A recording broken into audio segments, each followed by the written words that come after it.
مولاي صل وسلم دائما أبدا على حبيبك خير خلق كلهم مولاي صل وسلم دائما أبدا على حبيبك خير خلق كلهم حبيبك خير خلق كلهم. ناظرین السلام علیکم ورحمۃ اللہ وبرکاتہ. میں ہوں آپ کا میزبان انصار عزیز ندوی اور آپ میرے ساتھ فکر و خبر کا خصوصی پروگرام صدائے حرا دیکھ رہے ہیں.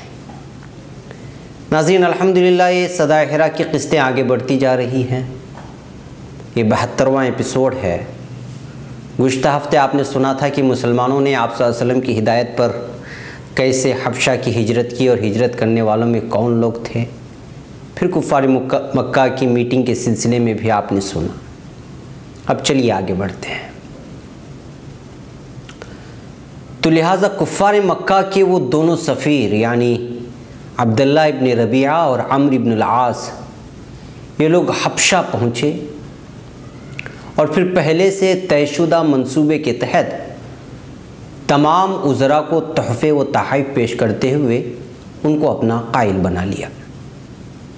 یعنی وہ ہر وزیر کو تحفہ دینے کے بعد کہتے کہ ہم میں سے چند کم عمر بے وقوف چھوکروں نے اپنی قوم کا دین بھی اختیار نہیں کیا اور تمہارے دین میں بھی داخل نہیں ہوئے، بلکہ ایک نیا دین ایجاد کیا ہے جس سے نہ ہم واقف ہیں نہ تم، اور پھر وہ لوگ یہاں تمہارے ملک میں آ کر پناہ لی ہے. لہٰذا اپنے قوم کے معززین نے تمہارے پاس ہمیں بھیجا ہے تاکہ واپس ان کو بلا لیں. لہٰذا جب ہم بادشاہ نجاشی کے پاس اس سلسلے میں گفتگو کریں تو آپ ہماری تائید کرنا. یہ کہتے ہوئے انہوں نے پہلے وزراء کو اپنا قائل کیا. پھر نجاشی کا دربار سجا اور یہ دونوں وہاں حاضر ہو کر شکایت کرنے لگے. سیرت ابن ہشام میں درج تفصیلات کے مطابق انہوں نے کہا، اے بادشاہ، ہم میں کے چند کمسن بے وقوف چھوکروں نے اپنے قوم کے دین سے علیحدگی اختیار کی ہے. وہ آپ کے دین میں بھی داخل نہیں ہوئے اور ایک نیا دین ایجاد کیا ہے جسے نہ ہم جانتے ہیں اور نہ آپ. ہم کو آپ کے پاس ان کے متعلق ان کی قوم کے معززین نے بھیجا ہے جن میں ان کے باپ یعنی چچا اور ان کے لوگ ہیں تاکہ آپ انہیں ان کے پاس واپس روانہ کر دیں، کیونکہ وہ شرافت کے لحاظ سے ان پر برتری رکھتے ہیں. جو الزام انہوں نے ان پر لگایا ہے اور جس چیز کے متعلق وہ ان سے خفا ہیں اسے وہ خوب جانتے ہیں. جبکہ نبی رحمت سیرت کی کتاب میں درج تحریر کے مطابق سفیروں نے کہا کہ بادشاہ معظم کے ملک میں ہمارے یہاں کی کچھ بیوقوف لڑکوں نے آ کر پناہ لی ہے جنہوں نے اپنا دین بھی چھوڑا ہے اور آپ کا دین بھی قبول نہیں کیا، بلکہ ایک نیا دین ایجاد کیا ہے جس کو نہ ہم جانتے پہچانتے ہیں نہ آپ.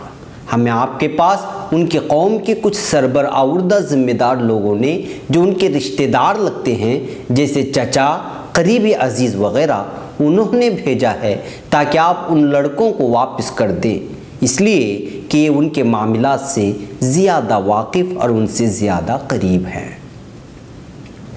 سیرت ابن ہشام میں درج ہے کہ ام سلمہ رضی اللہ تعالی عنہ فرماتی ہیں کہ عبداللہ ابن ابی ربیعہ اور عمرو ابن العاص کو اس بات سے زیادہ کوئی چیز ناپسند نہ تھی کہ نجاشی مسلمانوں کی گفتگو سنے.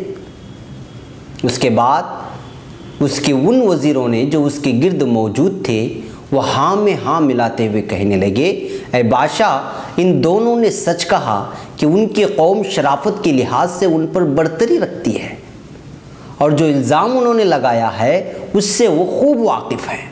لہٰذا انہیں ان دونوں کے سپرد کر دیجئے تاکہ وہ انہیں ان کے وطن اور ان کی قوم کے پاس پہنچا دیں. لیکن حبشہ کا بادشاہ نجاشی رحم دل اور سنجیدہ مزاج تھا. اپنے وزراء کی طرفداری دیکھ کر وہ خفا ہوا اور کہا کہ نہیں، ہرگز نہیں. جن لوگوں نے میرا پڑوس اختیار کیا ہے اور میری سرزمین پر بطور مہمان ٹھہرے ہیں اور پھر تمام پڑوسیوں کو چھوڑ کر وہ صرف مجھے ہی اختیار کیا ہے، تو پھر لازمی ہے کہ میں تحقیق کروں اور جو سفیروں نے کہا ہے اس تعلق سے مسلمانوں سے بھی دریافت کروں۔ اگر سفیروں نے جو کہا وہ سچ ہے تو ان کے حوالے کیا جائے گا۔ بصورت دیگر میں ان مسلمانوں کو نہ صرف اپنی سرزمین پر رکھوں گا بلکہ ان کی حفاظت بھی کروں گا۔ ادھر دربار میں گفتگو چل رہی تھی، ادھر صحابہ بھی مشورہ کر رہے تھے کہ کیا کیا جائے۔ حضرت ام سلمہ رضی اللہ تعالی عنہا کے مطابق مسلمانوں کو بلانے کے لیے بھیجا گیا تو صحابہ آپس میں پوچھنے لگے کہ آخر ہم کیا کہیں گے بادشاہ کے پاس جا کر۔